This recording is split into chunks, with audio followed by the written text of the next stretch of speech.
Hello? Are you prepared to commune with the eye of the universe? The what? The eye of the universe.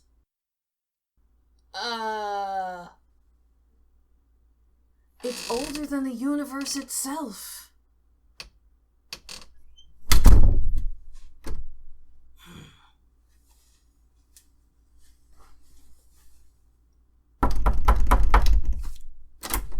Are you prepared for the eye of the universe? The end times are soon at hand. We must close the eye of the universe. Save everything. Do you at least have time for my pamphlet?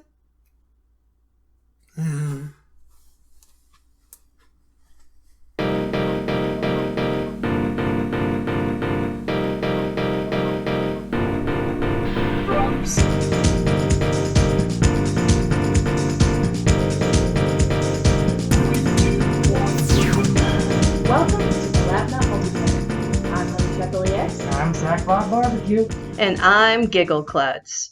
Today we are on our final episode of Outer Wilds August. It's been quite a journey. Absolutely has. And we're going to talk about the theme of religion.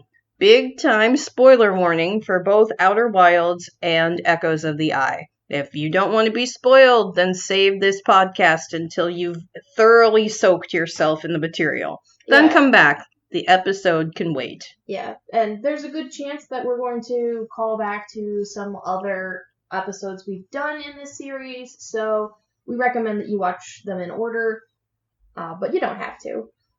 Hey, you do you. Meanwhile, it's there. If you need to refer to something, just go find it. It'll be there. It'll be there. Mom, what is religion? Religion is a big topic, but I think they handle it really well, the whole concept, in these games. Religion is how a species, in this case, structures, I wouldn't even say belief, but structures a system around something bigger than themselves. It's a way of organizing systematic coping with all of the feelings and wonder of the unknown. And you're exposed to this through the eyes of our protagonist, our player character, the Harthian, known as Hatchling to everyone, who you get to name.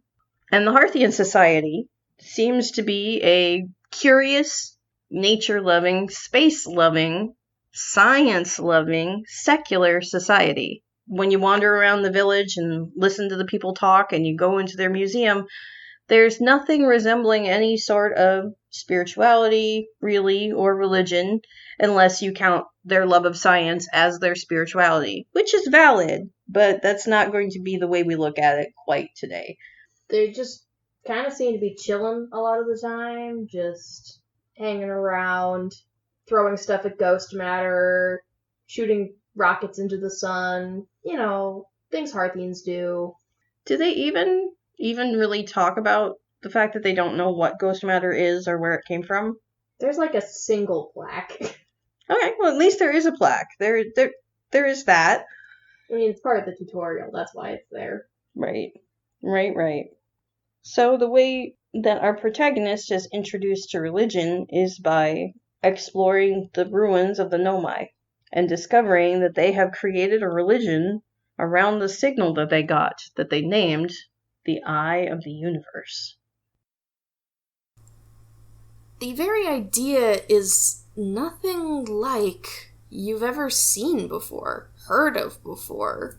Like, they deeply care about this thing, even if they don't exactly know what it is. And it's more than just a curiosity thing. There's something deeper here, and societally, I doubt the player really understands. The protagonist gets it at first. I know I don't relate. I really struggle to relate to having just this path, this fixture of thought or society that resonates in such a way that faith, spirituality does.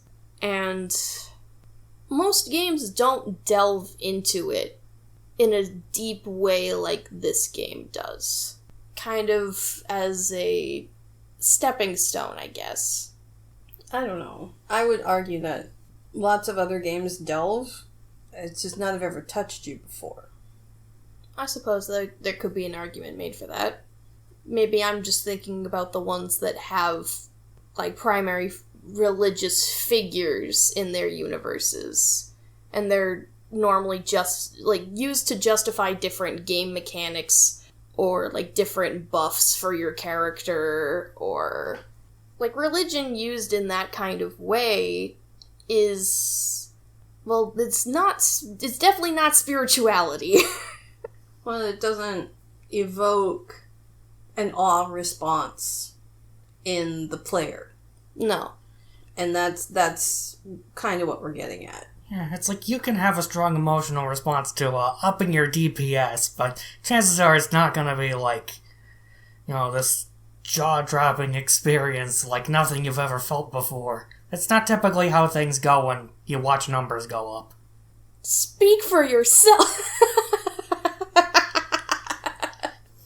Well, I wasn't trying to make a definitive statement that never happens. I am probably a bit too much, in all honesty, always just trying to leave room for exceptions in, like, everything I say.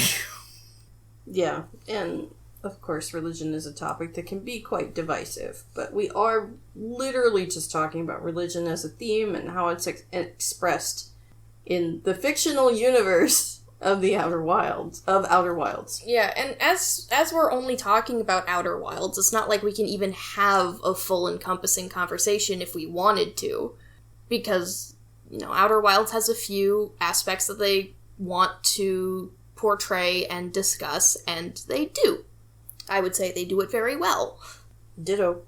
Yeah, there's always a chance that this society, this setup of the Hearthians, is meant to mirror that of the player, is meant to mirror a perspective of people who don't get it, or haven't underexplored the aspect of spirituality. Okay, it kind of sounds like you're assuming people who play video games are atheists. I wouldn't say that that's true, but it might be a bigger assumption of people who are drawn to a space exploration game. I'm just saying, it although I have met more atheists in gaming than some other places. Yeah, like, it's not one circle, it's not two circles, but it probably looks closer to two circles in the Venn diagram. Which are the two circles? I guess, religious people who are religious and people who are gamers is not two circles.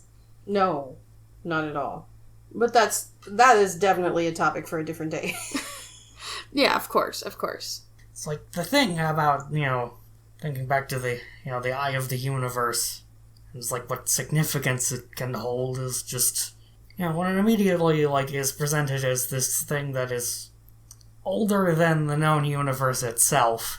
That's really a big point of intrigue, is what does that really mean for it? What is this thing that has existed before all other things? And emits a signal that can be detected. Even if it hasn't been picked up in thousands and thousands of years. Billions. Well, the signal has been... We know when the signal was last picked up by the Nomai. Oh, well, that's true. You have the whole thing of, what does it mean to find something? What history does something that is older than the universe hold? There's even, room to speculate is this, where the known universe came from in the first place? Is that signal it sent out trying to communicate, or is it merely a cosmic phenomenon occurring? Yeah, these are all questions that the Nomai have had. Nomai were culture as we are presented. Their philosophy is, one of discovery, experimentation, and curiosity. What drew them to the eye of the universe, well, one clan of them, is simply the fact that it was And the Eye of the Universe presented itself as one of the greatest unknowns they had ever seen. And that was just the signal they picked up from it. Never managed to reach the thing. Yeah, because they probably went after quite a few unknowns in their time. Probably with a lot more mundane impacts on their lives. I'd echo that statement since, it is a video game, and it's a well-done video game, which means it limits scope in all the areas that it can to leave you with only points that matter in a way that it doesn't feel like there's no context also. So it's like, there's lots of context, but all of it is significant. Unlike life, where, well, everything's significant because it's there, but it doesn't necessarily all relate in the way we think about things. Yeah, it'd be like doing archaeology of today and finding grocery lists. It's like, oh, these were pretty important to the people who were using them, but they're not really relevant to us except knowing what they eat. They do just a lot about day-to-day life, but not a lot about the beliefs of the people. Mm-hmm. Yeah. It's like, the matter of, you know what this person, was trying to get for food, but you don't know how many people they intended to share it with, what they thought about the food items they were retrieving. And if they thought dogs should be able to vote. That's politics, not religion. A whole nother topic that we could save for another time because, and I don't want to put that in the context of Outer Wilds because it's not a very good example. It is just a reference to a video, don't worry about it. Okay, now I'm very concerned. It's all fine. It's all fine. Do we want to talk more about Hatchling's journey? One of the things about talking about that is that Hatchling's journey kind of mirrors that of the Nomai because you're following in their footsteps, right? Right. I see no reason not to just talk about the Nomai's path. And that's fine. At the end of the Nomai's path, we'll pick up the Hatchling's path again because Hatchling kept going after the Nomai had to stop. So, sure. How exactly do you worship or spiritualize something you don't know what it is, where it is, or how it is? Like, how do you all come together as a society, or at least as a, culture or subculture to, get together and appreciate just the sheer unknown of a thing?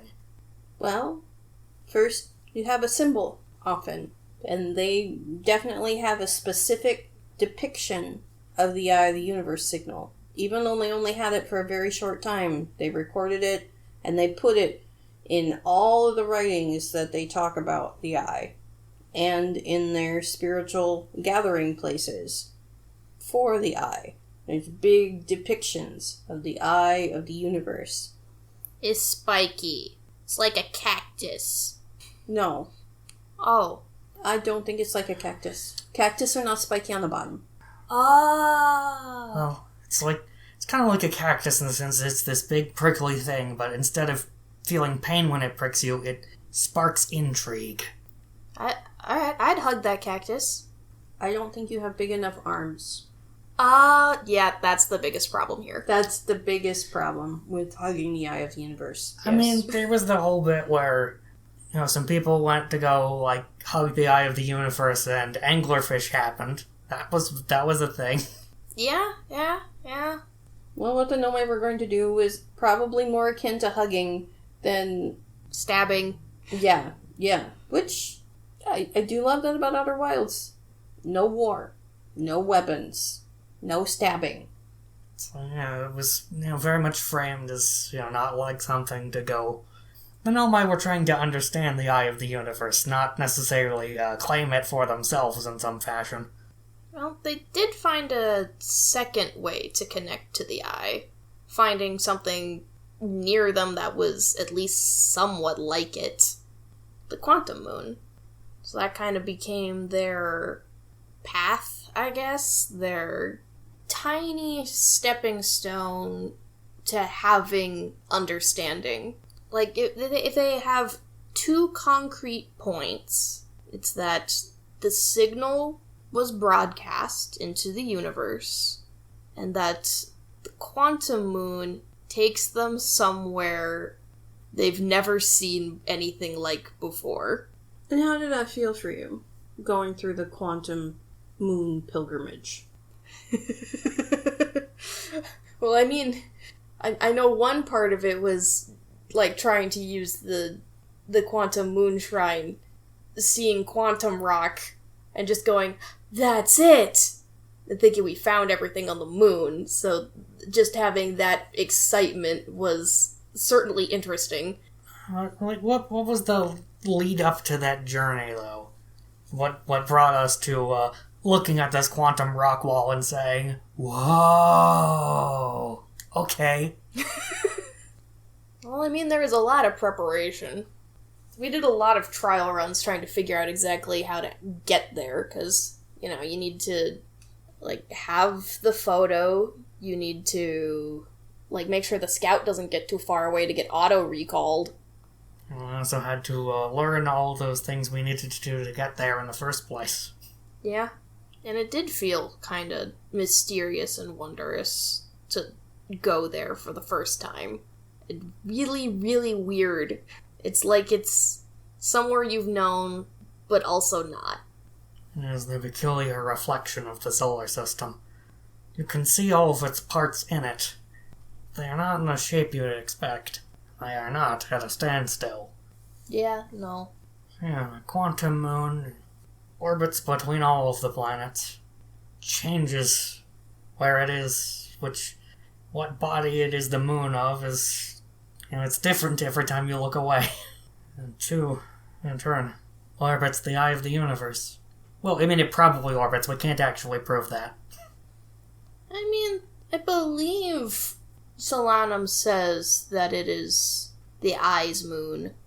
Yeah, but what does Solanum know? We can't see anything from the quantum moon when it is, well, at all in general, but it's like we assume that the, material it is mimicking is the eye of the universe, which it is, but so it's, probably safe to assume that it is orbiting the eye of the universe, because that's what it looks like when it's orbiting anything else, but at the same time, it's like, yeah, we can't see it from the eye of the universe itself, so we don't know. It could be really far out, like the fact that the eye itself is very far away from the sun. Can you see the quantum moon from the eye of the universe itself? I don't know. That would be something to look up. It's like I definitely, don't remember seeing it, but at the same time, I also haven't bothered to check. Yeah, maybe it's worth bothering checking. Perhaps. And you've been enjoying checking things lately, so... Yeah, I mean, side note, there was a bit on the wiki page about Dark Bramble that was wrong. Verifiably so, very easily. And what was that?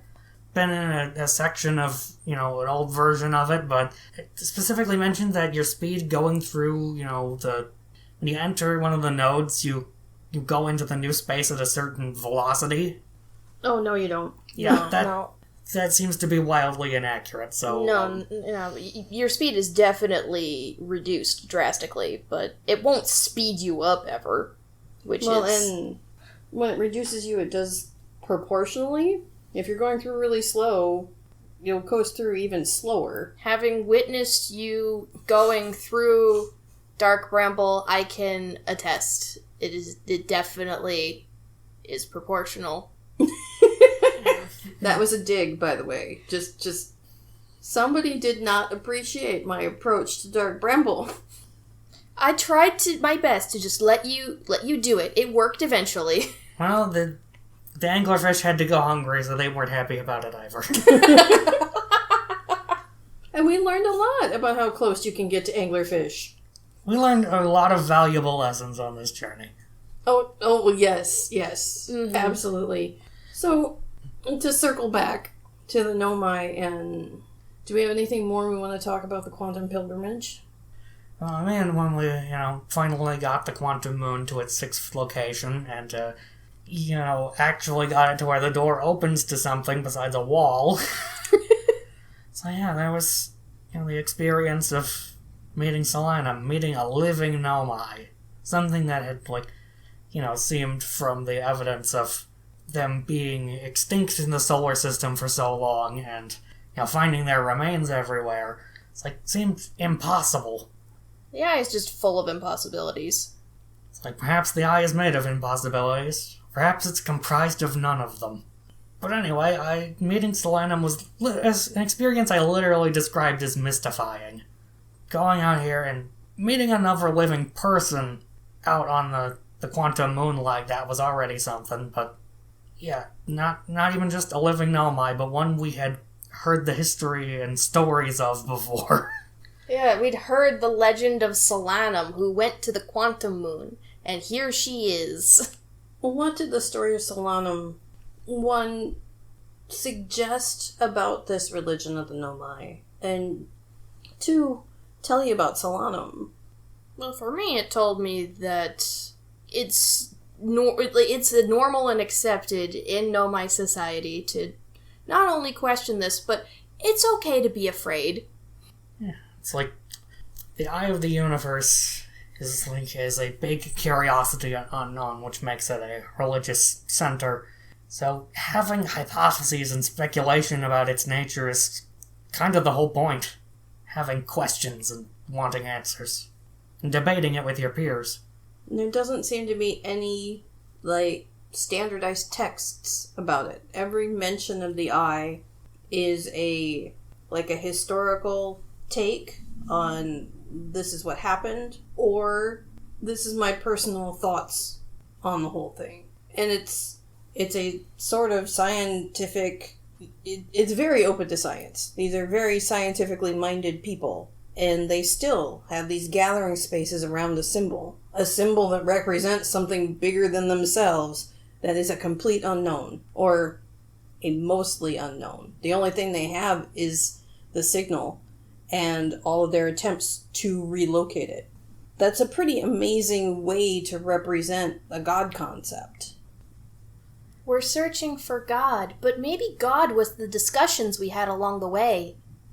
Maybe, I guess. If you must do that to everything, fine. I will never refer to myself as derivative. That's all I've got to say to that. Overall, it seems to be a very positive thing. It's optional. You don't have to go there and talk about it. Right. But I wanted to spend a moment talking about what she does say about it.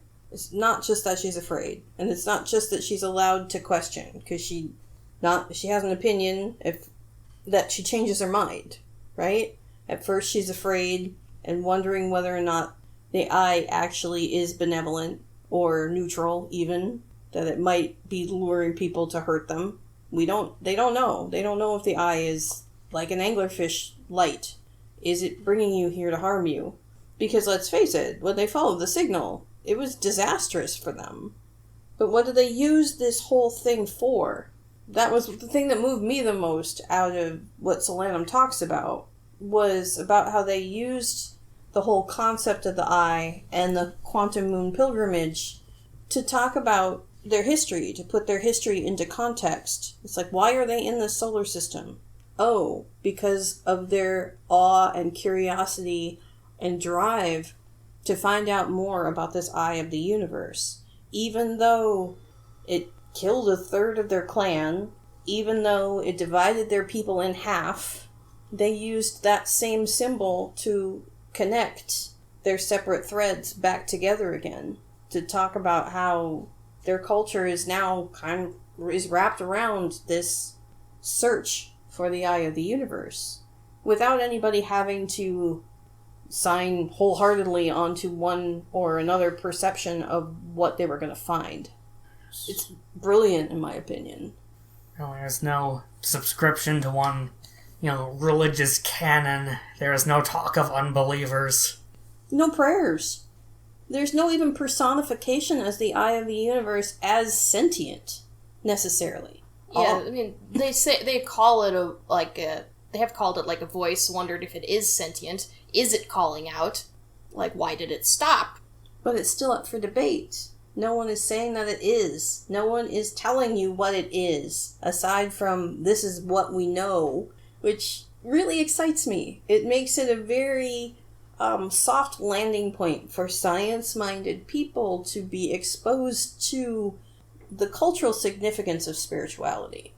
And the pilgrimage, for me, represents the way that religions often use seasonal holidays or rituals to bring context to their culture, if they're going to all focus around the same symbol, the same gathering around our understanding of the unknown. The one thing that we all absolutely don't know that's bigger than us, that we can all recognize is an unknown and is outside of us and separate from us, and also it can do something that we can't do, which is, exist beyond the edges of the time in our universe, or that fictional universe. But that's a pretty big task. That's just, like, don't worry about saying our universe. You're just stepping in the shoes of the Hearthian. It's okay. It's your universe too. Well, it's all of our universe. When I'm talking about religion, I really want to make sure that I'm very clear that I'm talking about religion in a fictional universe. just because. You're cutting off the comments before they start. I would be shocked and actually delighted if there were comments. So yeah, that checks out. So yes, I welcome conversation. Feel free to completely disagree with me about whatever. So. And that's why you're a Nomai. Are you sure I'm a Nomai? Again, just you guys were not here when I was playing the game. One of the significant things that just cracked Honeyshuckle up while I played was I saw them as religious kind of nut jobs. Okay. They were science-minded, and I appreciated their lovely, secular-friendly take on religion and spirituality. It was a nice change of pace from the political climate in my country, okay? Nice. I liked it a lot, but I also thought that they were way too impulsive and, jumping the gun and not taking their impact very seriously in the ground, in the space they're actually taking up. They're constantly willing to risk their home. No cost is too great. Yes! And I don't like that. I don't like that at all. I don't like that thought that no cost is too great. I don't mind so much individuals making individual, I don't have the same problems with Feldspar. Feldspar can be a freaking daredevil. Feldspar can risk his life and do all those things. He's not asking the other Hearthians to do it. He's not asking everyone else to join in with his impulsiveness.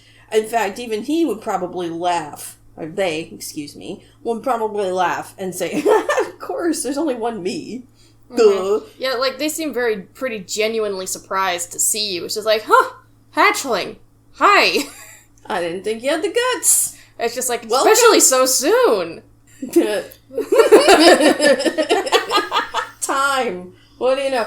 He's like, yeah, I wish I could get you to Gabbro, dude. We could have a really interesting conversation. But yeah, seriously, now whenever anybody, this is total side talk. This is nothing to do with religion. But if somebody gives me one of those, icebreakers or whatever, if you could sit down, and for me, I'd be like, rather than coffee, I want to sit around a campfire. And roast marshmallows with a couple of fictional characters. I want to roast marshmallows with Gabbro and Feldspar and really talk about the loop and the Nomai and and introduce them to the concept of the strangers. I'm like, the things I want to talk to you guys about, because holy moly. And I can't believe we're doing a lore react with characters who exist in the game. I'll take note of that. Isn't that amazing, though? I mean, seriously, this freaking game is brilliant. Yeah, which makes me think that this whole solar system actually exists in somebody's mind. These characters have their own lives in somebody's mind. It's like somebody, obviously not literally, and had to do so over a long development process, was vision torched a video game into existence. Yes. And, coming from, a, I guess, character creating section of the internet, I can definitely say I can tell the difference between characters and NPCs, and there is a difference. Yeah. We're not talking about strangers yet, but even each of the strangers seems to have their own personality. We can't tell them apart because they don't give us a chance to, but they definitely can tell each other apart. They definitely each have lives of their own. Yeah, like, the only difference we can perceive, aside from the prisoner, is, like, their clothing color. Kind of. I mean, they all each have individual antler patterns, too. You only have 22 minutes to study this crap, you know? It's like, you're so constrained, it's very difficult to do. And I'm sure if I wanted to devote even more of my life to this game, we could figure that out. Meanwhile... I think if we want to get to the bottom of, want to be able to accurately identify each inhabitant of the stranger, we probably need to start ripping assets from the game to do that. Because it's not really going to work if one of the crucial parts wants to kill us. Yeah, that'd probably be inconvenient and take a while. Yeah, absolutely. But I have no doubt that they each had their own personality anyway. I would be shocked if they didn't. Let's just put it that way. I mean, yeah, I bet you some of them got nicknames. Like, imagine, like, during testing, it's just like, no. I bet you all of them have nicknames. Like I said, I would be shocked if they don't. Anyway, maybe it's just me giving it too much, and everybody else, even in the history of the Nomai, has that. But anyway, I think we should probably get back to talking about religion. Yeah, but it's fine if we're talking about the stranger's religion now. I think since we've already started talking about it, unless there's something left you wanted to say. Well, actually, well, before we go down that path, actually, I want to steer us back to before the DLC came out to really talk about your guys' first trip to the Eye of the Universe and what that meant to you and how it felt. Because I think it's a really significant time in your gaming history. Yeah. To be honest. I mean, and that's part of why I wanted to do this episode, was how much emotion you had about this particular event. There's the word I'm looking for. Like, one thing to talk about is, like, to understand how we made this journey is to talk about that we kind of specialized in different planets, right? Like... Let's start this at the beginning. So, when we were first getting into Outer Wilds at all as a family was, me and Shuckle. Like, Shuckle had introduced me to the game, kind of. Just like that it existed and was interesting, and I was like, yeah, I want to play this. Let's play this together. So after a year of waiting for it to finally come out, on Steam at least. I remember pitching the idea of, quote, every time we die, we'll switch who's playing. I said, knowing there's a time loop.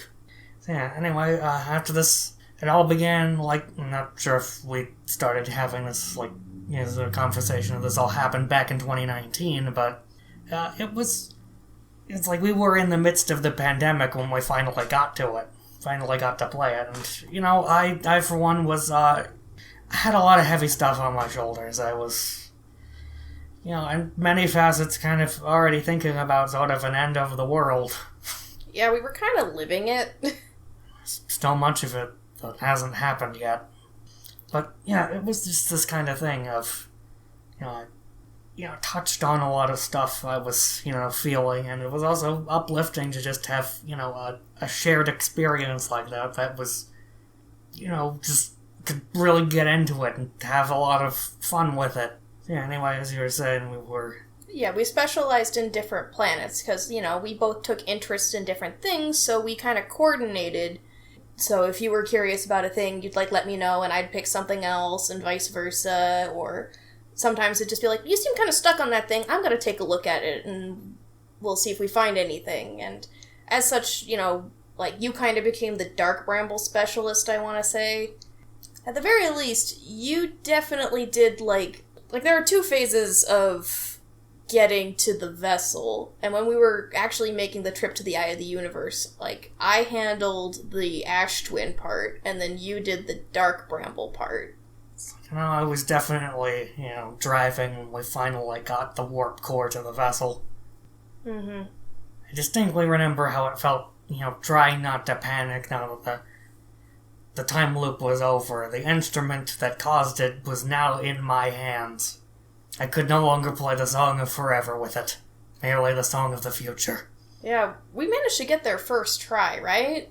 After some practice runs without it, yes. Yeah, of course. We didn't want anything to go wrong. We took this time loop very seriously, even though, the game obviously just, if you... dying when the time loop is broken is really just more of a flavor thing. yeah, gameplay-wise, it's not really any consequence. But then again, we weren't sure at the time. We suspected, but we weren't sure. The game's just on your side enough that seemed like a thing. But, so yeah, we went through this whole journey together, and, but what was motivating us so much to go after the Eye? Wanting to save our solar system. Yeah. And so when we get there and we see it, there's just this wonder and this hope. And then when we actually enter the Eye... You're not spaghettified. I was a little worried I was going to be spaghettified jumping into that hole. Well, Which is hilarious considering how many times I fell into the middle of Brittle Hollow and ended up... I was an expert at Whitehole Station. Probably still am. I haven't tried in a while. Yeah, just, thinking about journeying to the, the Eye of the Universe out of hope to save the universe. Figure out what all the hype was about. But, was that sort of being amped up as this big important thing? It seemed like if there was anything that could stop all the suns from exploding, it would be there, and it wasn't. Our hopes were pretty heavily dashed. And I think a lot of people's were. But at the same time, when I got to it, I felt, a bit disappointed, a bit confused, but, the disappointment wasn't coloring the whole experience. Seeing it visually tell me this message of, inevitability of how a universe passes away, I didn't walk into it feeling defeated. There's an element of peace. Well, and they do that very cleverly. They take you someplace familiar, and they literally tell you, like, hey, it's over. Yeah, you lived at the end of the universe. Yeah, I looked at so much of that, not filled with hope anymore, but... It's so nice at that point to have the pressure off. Mm-hmm. It's like, oh, there really was nothing I could do. It really was bigger than me the whole time. It was bigger than the Nomai. It was bigger than everything I ever knew. It's the end of the universe, and it's gonna happen no matter what. And just to have that done. It's been looming over your head every 22 minutes for as long as you played. And now it's lifted. Yeah. It's no longer end times. Time is now over. Yeah, time is over. Time has been cancelled. Leaves you walking away from this game more positive. At least I know some people who did. Yes, it's you just do. Like, the thing the game really does is just like, it does not... Telling you that the universe is donezo is only the second to last thing they have you do. And the last thing they have you do is start the cycle all over again. And if you think of it as a mythos, it is one of the most gentle creationism stories I've ever heard of. A bunch of people gathered around a campfire, playing music, just a bunch of buds, maybe roasting some marshmallows. And that's it. Just people having a good time. And it doesn't sound that deep, but it is deep because you were there. And we all have those moments in our lives where it's just meaningful because you were there with other people. And that's why in this video game, these had to be characters. They couldn't be NPCs. You had to know these people. They had to be people in the scope that the game has. I was happy getting to see all of them again. I mean, especially Gabbro, but... Of course, this wouldn't be anything without our time buddy. No, it would not. And if you do your due diligence, you're joined by Solanum too. And it adds a broader scope to the end before everything begins again. The song is unfamiliar to me, but I am glad to be a part of it. Which, yeah, what a lovely note to end it on. Yeah, that's why it brought us all together, why we all love the Eye of the Universe so much, and believe it could never possibly betray us, even if it has to tell us difficult things. And even if it's doing that out of a neutrality, rather than a good-bad dichotomy goodness, right? Yeah, it seems to be pretty grounded in, these are facts. This is the universe. And it still speaks to you in metaphors. Without words. Well, sometimes without words. I mean, maybe the signal could be heard as a scream. I don't know. I'm making a face, you can't see me. But, yeah, it just... That was a look of rejection. I had an image from a slideshow. Which is a great segue into, okay, so you have all of that, and you go to the Eye of the Universe, you experience the Eye of the Universe and the end of the game, and the end of the universe, and the beginning of the new universe, and you're filled with a different kind of hope than you had before. You have a different kind of hope. The hope that doesn't invest in your individuality, but the hope that good things are still going to be there. The universe is still going to be bigger than you. And as sad as it is to not be a part of what comes next, you are a part of what happened to get there. You have a part of this. It's just not all about you. Yeah, the kind of hope that you want a parent to have for their child, or the kind of hope when you release a rescued animal back into the wild.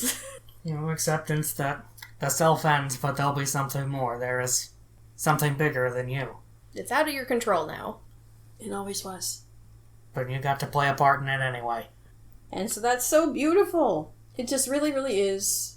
Just hearing the awe in your guys' voices as I went through this for the first time, and you guys are going through it secondhand, first time again, in a way that, is hard to do. You have to take somebody through it blind if you're going to even come close to experiencing it for the first time again, right? And so I'm really glad I didn't play it with you the first time around, and that I played it separately. As frustrating as some of that ended up being for me, it gave you guys a chance to play it for the first time all over again, especially through eyes that were not yours, and you could laugh at how weird your mom is. I could probably draw White Hole Station at this point. Shh. Diss on me some more. Shaking my head. So, okay, we got the masterpiece.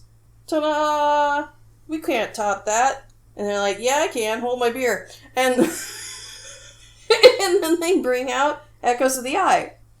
And how do we even begin this conversation? Because... You know how the Nomai had, this respect both for the unknown and for each other? Throw that all out the window. But we don't know that at first. Yeah, at first it's like, oh, these people also found the eye. These new strangers found the eye as well. We can all bond about this, right? We all are interested in the eye. Yeah, absolutely. Hey, what's this on this other slide reel? Are they locking something up? What is that? Are they burning down a church? Are they leaving the torch there to remind anybody who finds the burned out church that this did not happen by accident? Did they leave the recording of them using the torch? In a reel where they've redacted a lot of their history? Yeah. They've redacted so much, but they deliberately, very deliberately left in the part where they burned the temple down. Right. This is an interesting spot to start that conversation, but yeah. They have a very different take on how things should play out. They saw a version of the truth from the eye, and they did not like that. I still feel like this is starting in the middle. Well, where's your beginning? Well, my beginning is that they also found the signal. They also thought it was really important. They also took drastic measures to do something in the face of that importance. The Nomai were not risking all of the Nomai, but they were risking their entire clan. These strangers see them, but then again, we don't know, because we have no access to even written language of theirs. Well, at least no translations of it.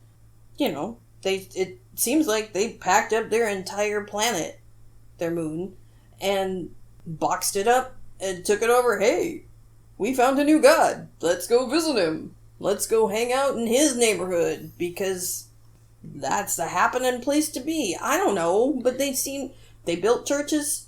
Well, one, they built what looks in human terms as a Western-looking church with a big eye symbol where the cross would go in a Christian church. So it's, really recognizable symbology going on here. And we don't know what they believed. We don't know what their rituals were or how this influenced their culture. But it definitely did. So the Polta Nomai, they saw this signal of the eye and, gave up everything to go after it. Yeah, they did actually build 2 places of worship, or at least places where they had the symbol. They just burnt one down and appropriated the other, or repurposed the other. They specifically have it on record that they wanted to outlast a lot of stuff, that they destroyed all of that. Where did it all go so wrong for them? Because when you find them, they're hiding. There's no corpses anywhere. Well, I don't even mean that. I mean, they're right there in the solar system, quote unquote, the whole time. Mm-hmm. But they're cloaked so well that they're hiding. They don't want to be found. Why wouldn't they want to be found?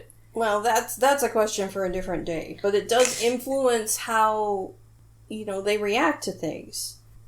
They're the only people that they care about in the entire universe. And I don't mean that in a bad way. Because, for them it's calculated and decided. And they're doing their very best to make sure that no one even knows that they're there. So they don't have to interact with anybody that they don't know. Unlike the Nomai, who may have destroyed tons of civilizations and never had any idea. Because they do such drastic things so impulsively. So the strangers find the signal, they move their whole home, they go, and they finally get close enough to the eye to use their vision torch on the eye. And the eye sends them a vision of the universe ending and dying. In fireballs. It's visualized as a big red wave. And all the stars and planets being destroyed. And then, the person sending the signal, that stranger kind of dying as well, and then being overtaken by grass. And I think they're focused on everything else they saw, that they don't see the rebirth there at the end, that the eye is trying to tell them about, potentially. And of course, this is a second-hand account. This comes from a history of people who, from this moment forward, were afraid of the eye. And have a history of redacting their own records. And only leaving partial stories to tell the truth they want someone to know. If it wasn't in a video game, I'd be really, really curious as to why on earth they left this story laying around at all. But it is a video game, so we know exactly why they did that. So now that they're afraid of the eye, they make an inexplicable choice to me. They, are now takesy-backsies. They're full of regret. They wish they had never moved out to the eye of the universe at all. They decided it's dangerous because of the vision that it showed them. They lock its signal up so nobody else can receive it, and it doesn't lure anybody else there. And we can't know for sure whether or not they do that because their interpretation of that vision is the eye of the universe ends the universe. I assume that's what they think. That's their interpretation that makes the most sense to me. Although, because the reality, in my opinion, is different than that, or could be different from that, there's other interpretations. And yeah, someday, if we ever do a live stream about this, I can talk all day about my interpretations. Maybe they think it's where the end of the universe comes from, where death comes from. That could be, like, part of what makes the strangers so scared is because of... There's a lot of faith and religions that are about taking solace in that, like, oh, death is not the end. And when you're conversing with something older than the universe, you're getting, a communication with something older than the universe, and all it has to tell you about is death. How disappointing. I just had a new thought. I guess one I should have had a lot longer ago, is it seems like the eye speaks in the language that you do. I mean, yeah, when we go to the eye, we can read stuff there. Well, and it takes us someplace familiar, and it tries to tell us in the language we're used to. And it gives the impression that their whole culture is kind of fire and brimstone and fear already, which is why that's what the eye chose to tell them. Because, when you're focused communication, when you're giving that vision through the vision torch, when we get the chance to later, we tell a very specific story. We assume that the eye was doing the same. Why did it tell that story? Why did it say it that way? And if it's tailored to the audience that it perceives, then, yeah, that's a pretty scary culture. When you go into the eye of the universe, not only does it write things in your language, it, makes alterations to the museum entries. It's like when you bring a Nomai and indeed a stranger there, they can both speak your language, or at least speak a shared language you can understand. And that space outside of time is probably outside physicality entirely, as we understand it, so anything is possible there. What was left was commonality. But anyway, getting back to what did they do? Well, after they get that message and they burn down the church, and they regret going home, they don't decide to find a new home. They decide to make one, or rather they decide to make a new old home. At that point, they decide to be in denial of even individual deaths. That's the perplexing bit to me. Is I assume they had a normal life cycle and normal, because somebody absolutely dies. You do witness a recording of someone dying, and it wasn't super traumatic, which is kind of interesting considering. It's an individual who was very elder coded. Mm-hmm. They doubled down on staying alive anyway, denying their embodied experience at that point, and that's such an interesting choice, and I mean interesting in a very scary, sad way. Yeah, not interesting as in fascinating. I want to explore it more because it doesn't make sense to me. It rubs me as wrong, but I don't want to, necessarily judge other people for their choices, but... Like, they heard that there was no afterlife, and they decided they wanted to make their own. So they did. They made digital afterlife and abandoned their bodies. Like, this is where they wanted to be. They thought this would be everything they would need. Rather than invest in the time they had left, they decided to be in denial about everything and create their own heaven that didn't include their bodies and move on from there. Which leads Hatchling to end up discovering a campfire surrounded by stranger mummies. I was not prepared for that. It was not what I expected. I knew there was a horror element to this game, and I didn't expect anybody to be alive. That was not an expectation that I had. The Nomai sets you up for that. You find their skeletons everywhere. You find their spacesuits floating and stuff, and it's really sad, but it's not scary. Stuff happened to them, but it was a really long time ago. So it's not that frightening. Here, it's like, oh my goodness, I was unprepared to walk into this. Yeah, it's disconcerting how undecomposed they are. Yeah. Well, they're locked in a pretty, decent pressurized environment. So yeah, the basic game, does not prepare you for that. No. Yeah, like, I mean, sure, you wonder, like, where did they all go? And then you find them, it's like, oh, I wish I didn't find out. You go into their heaven, and they kill you if they catch you.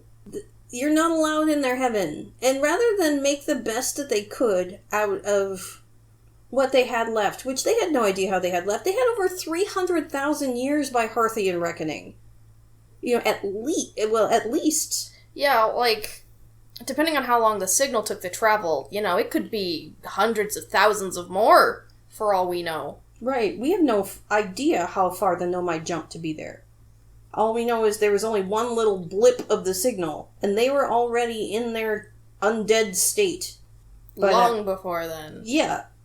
Who knows? Who knows? But that's the choice that they made. They would rather be mummified corpses living in a heaven that never changes, that the sun will never rise in.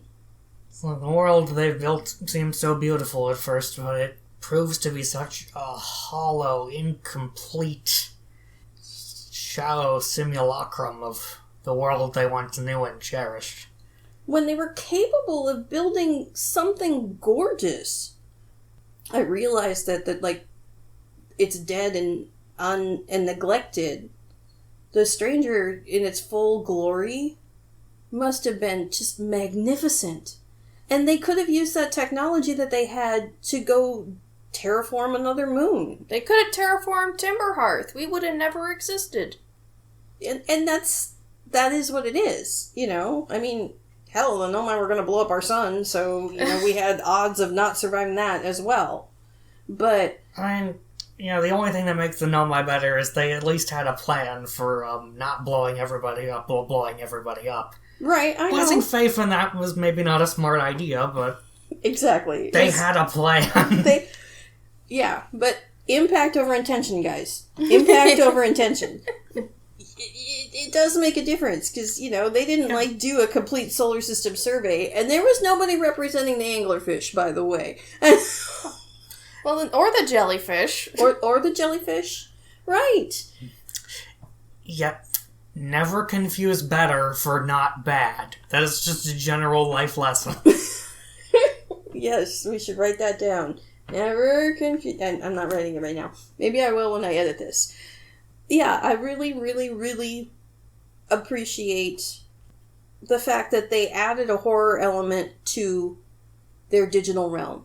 Because it's important to understand that if you only have a limited amount of time left, putting yourself in a place where you can't grow isn't healthy for you. That's my takeaway, you know, and it's focused through religion in a way. You know, it was their belief system and them needing an afterlife that put them into what I consider a hell. Yeah, I think a lot of people would consider, like, anything for eternity hell. Agreed, but that's a Buddhist concept I taught you when you were very small. Oh, yeah. Some people need to learn it the hard way. I hear stories of new parents struggling with their kids only wanting to eat one thing and then just deciding to give them only that one thing until they tell them to stop. And that tactic actually really works. Mm-hmm. As far as all that goes, yeah, I'm grateful that they made that place really scary. It should be scary when you put it into the complete context. They're not saying that being in a VR realm is wrong. Sacrificing your body to live there forever is. Yeah, like... And encouraging your entire society to do it together is culty. You could also make an argument here that hell is other people. Or an agreement, a take on it. Well, like, yeah, that's the horror right there. That's terrifying. Like, oh, there's somebody touching me. when they kill me, physical contact. It's just the whole bit where the moment they see something new in their world, they try to destroy it. So yeah, sure, first they'll blow out your lantern, but if you leave it behind, they will snap your neck. They will break your body to get rid of you. It's the only real semblance of violence in this game. Because, even when anglerfish eat you, it's, it's one bite. Fish gotta eat. Fish gotta eat. when the jellyfish, it's like if they shock you, you're like touching their natural, like, defenses and whatnot. It's certainly not coming after you. You are poking yourself on them. Right. The anglerfish... Like the cactus. An anglerfish try and eat you in one gulp. The strangers murder you. To them, though, you are invading their heaven home. Mm-hmm. And are equivalent to rats, probably. So you're like a pest, a demon, a trespasser. Ah, this four-eyed rat! But they still kill you for it. Before they even ask any questions at all. It's like, I can empathize with them being uncomfortable seeing something new in their space after all that time, but you broke my fucking neck. I can't just let that go, man. Yeah. Let's just say, out of the 3 species we know in that universe, the strangers are the ones that I would least want to go over to for dinner. And they're the least. They're the ones who would want to have dinner with you the least. I know, I'm kind of loud and obnoxious. It doesn't matter. You could be Solanum and they would feel the same. I mean, like, if they were... I don't know, if they were putting on a concert or something, they have good music. Yeah, but that's different from dinner conversation. Too true. They interpret the eye very differently, and they get a very different up close and personal with the eye than the Nomai ever got a chance to. We have to make it through the end of the real end of the universe and the beginning of the next one as a Hearthian to have any perspective on what the eye really is before we even get to the stranger. I don't know. It's hard for me to cope with what they did. When you realize that God's not going to treat you special. The slide reels where they document this, you can see they're mortified by what, the eye has shown them, but you also see as their fear turns to anger. They very much show you just that in their records. So they turn around and they change the narrative. They rewrite their own history, sort of.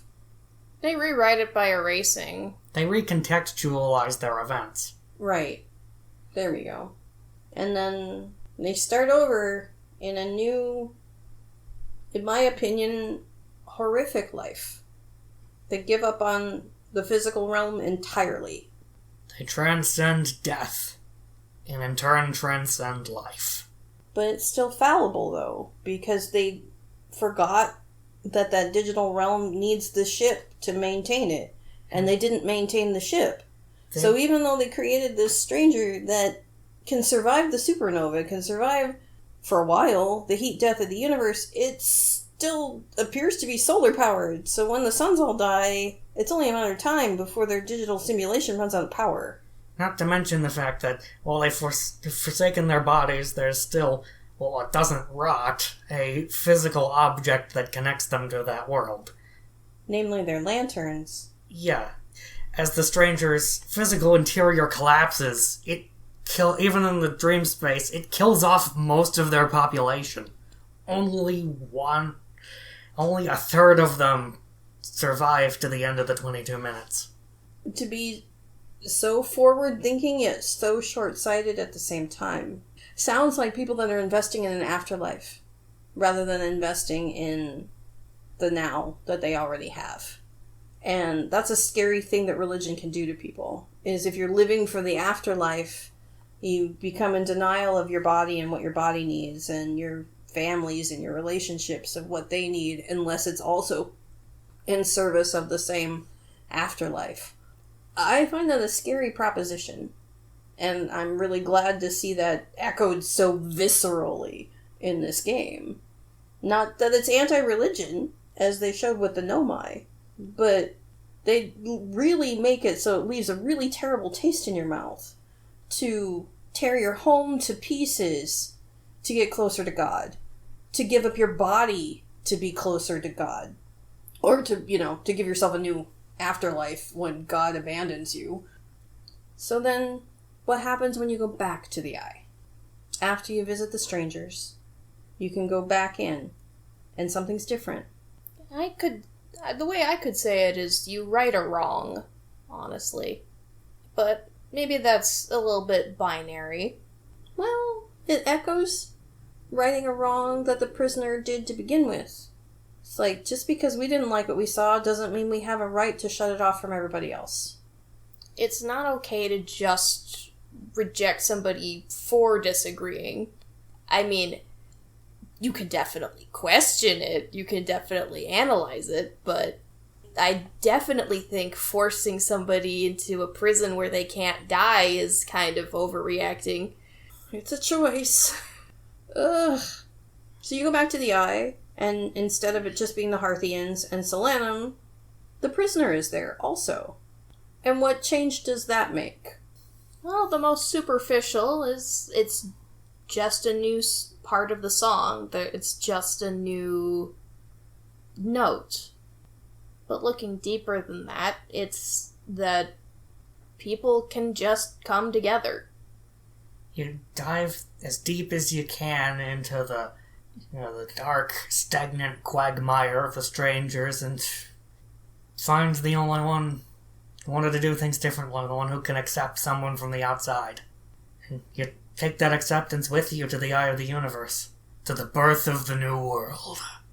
And the change is, with this new voice, there's civilizations on the other side, when they weren't there before. There's a whole extra spark of life in the new universe because of the thing you searched for and the... Because you kept looking and you didn't give up on them just because they gave up on themselves. It wasn't that they had nothing to offer, it's that they didn't know how to integrate it safely. Or they didn't want to integrate themselves at all. But when they're given a chance to and they do, their thread's really valuable too. Yeah, there's not just life, it's thriving. Oh, that's beautiful. I'm in awe of what a beautiful piece of art the whole Outer Wilds game, DLC included, is. And I'm grateful for this experience. Thank you guys so much for, well, one, introducing me to the game, being so patient with me while I floundered through my playthrough, and then the subsequent explosion in my brain that led me to talk about it incessantly to the point where I decided we needed to do this podcast series, and then through all of the struggles we've had getting it recorded.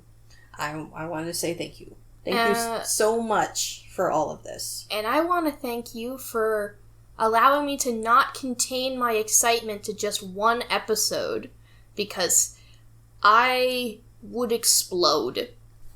I just want to say, after all we've been through to, get to this point, it just feels so gratifying to finally know that this episode exists now and that we all made it together. And we really did. Art echoes life. In some ways, yes. So thank you guys, everyone out there, for listening. If you made it this far, it's been quite a journey. We're really proud of Outer Wilds August, even though it isn't at all what we thought it was going to be when we started out. I don't know when we're ever going to do something like it again. I appreciate you for listening. And it was a learning experience all around. Oh, absolutely. We may do a behind-the-scenes conversation about that someday. But not right now. We'll need to close this up and get it edited out. Yeah. Like, I need a break from talking about Outer Wilds. How about some cookies instead? Do you guys want to talk about cookies? Cookies are great. In fact, we've decided that it's time for us to do another Lore React video. People have liked the other ones so much. We don't expect that this one will get near the hype that the Kirby episode has gotten, but Honeyshuckle has decided to grace us with another PowerPoint presentation and get both Sackbot and my Giggleclutz's reactions to Cookie Clicker! Which apparently has lore. And I don't want to know anything about it until then, because you want my reaction. Yeah, and coincidentally, Cookie Clicker recently turned 10 years old. Oh, so, happy birthday, Cookie Clicker! Yeah, happy birthday, Cookie Clicker! Oh man, I'm just like... I got kind of a beard going. Yeah, you do. Yeah. Thanks again. And join us next time, which will be in 2 weeks. We need a break. Yeah, absolutely. I'm Giggleclutz. I'm Honeyshuckleex. I'm Sackbot Barbecue. So remember, if an owl tries to reach out to you, make sure you listen. Well, yeah. Yikes. Might be the only chance you ever get. This has been Collab Not Multiplayer. Goodbye! Bye! Bye.